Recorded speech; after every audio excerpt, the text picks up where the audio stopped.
కాకినాడ జిల్లా ప్రత్తిపాడు నియోజకవర్గం శంఖవరం మండలం ఏజెన్సీలో 49 గిరిజన గ్రామాలు ఉన్నాయని, తమ ఏజెన్సీ గ్రామాలకు అంబులెన్స్ సౌకర్యం కల్పించండి మహాప్రభు అంటూ గ్రామస్తులు ప్రభుత్వాన్ని వేడుకున్నారు. ఇక వివరాల్లోకి వెళితే, పెదమల్లాపురం గ్రామంలో ప్రైమరీ హెల్త్ సెంటర్లో గతంలో 108 వాహనం ఉండేదని, జిల్లాలు విడిపోయిన తరువాత పెదమల్లాపురం పిహెచ్సి పరిధిలో 108 వాహనాన్ని తొలగించారన్నారు.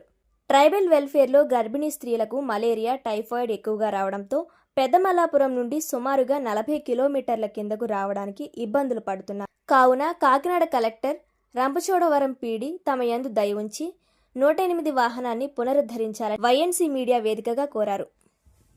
నా పేరు జర్క సరస్వతి. పెదమల్లాపురం, కాకినాడ జిల్లా శంఖవరం మండలం ట్రైబల్ విలేజెస్.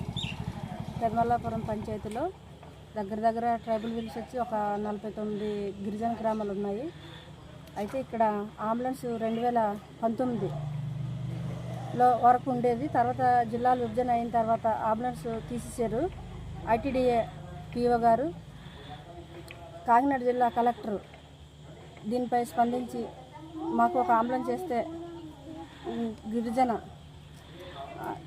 వైద్యం ఏది చేయించుకోవాలన్నా, ఏదైనా యాక్సిడెంట్లు కానీ ప్రమాదవశాత్తు ఏం జరిగినా సరే గర్భిణీ స్త్రీలకు ఇబ్బంది అవుతుంది కనుక అంబులెన్స్ మాకు ఒకటి ఇప్పిస్తే బాగుంటుందని జిల్లా వారిని, జిల్లాధికారి వాళ్ళని కోరుతున్నాం.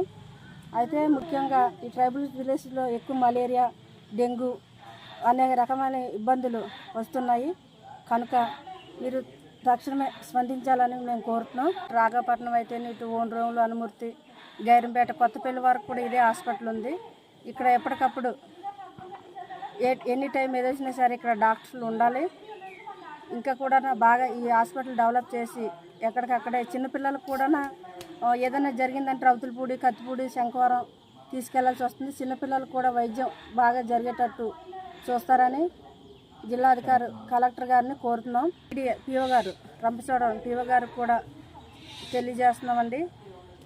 మా గిరిజనులపై కొంచెం అభిమానం చూసి మాకు కూడా కొంచెం పిఓ గారు దృష్టి పెట్టి అంబులెన్స్.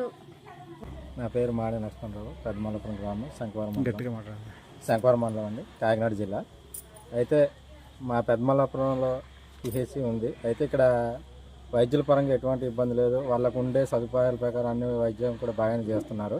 అయితే ప్రధానంగా మాకు కాకినాడ జిల్లా విభజన అవిన కాకముందు అంబులెన్స్ ఉండేది ఐటీడీఏ పరిధిలో. వాళ్ళు ఏర్పాటు చేసిన అంబులెన్స్ ద్వారా మేము దాని సౌకర్యాన్ని వినియోగించుకుంటున్నాం. అయితే కాకినాడ జిల్లా విభజన జరిగిన వెంటనే ఐటీడీఏ నుండి ఈ అంబులెన్స్ని మేము తీసుకుని వెళ్ళిపోతున్నామని వాళ్ళు తెలియజేసి అంబులెన్స్ని తీసుకుని వెళ్ళిపోవడం జరిగింది.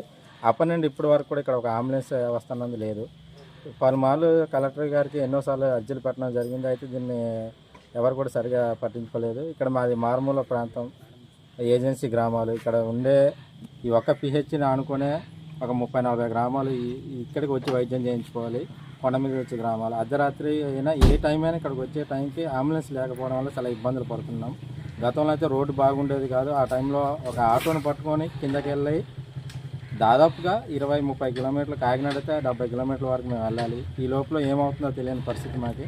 కాబట్టి ఐటీడీఏ పిఓ గారు, మా కాకినాడ జిల్లా కలెక్టర్ గారు మా ట్రైబుల్పై మీ దృష్టి సారించి మాకు ఒక అంబులెన్స్ని తక్షణం ఏర్పాటు చేయాలి. తర్వాత మా ఇక్కడ ఉండే డాక్టర్లకి అవసరమైన ఎక్విప్మెంట్స్ని కూడా వాళ్ళు మిమ్మల్ని కోరే విధానం బట్టి కూడా మీరు అందజేయగలిగితే మాకు మెరుగైన వైద్యాన్ని వాళ్ళు అందజేయడానికి అవకాశం ఉంటుంది.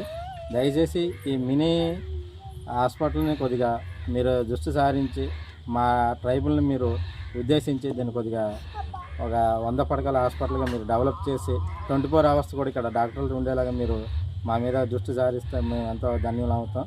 దయచేసి కాకినాడ కలెక్టర్ గారు, ఐటీడీఏ పిఓ గారు మా ట్రైబుల్ని, మేము కూడా ట్రైబుల్గా మమ్మల్ని గుర్తించి ప్రత్యేక శ్రద్ధతో మాకు అంబులెన్స్ ఏర్పాటు చేయాలని మేము ఈ సమక్షంలో మేము తెలియజేస్తున్నాం. ధన్యవాదాలు.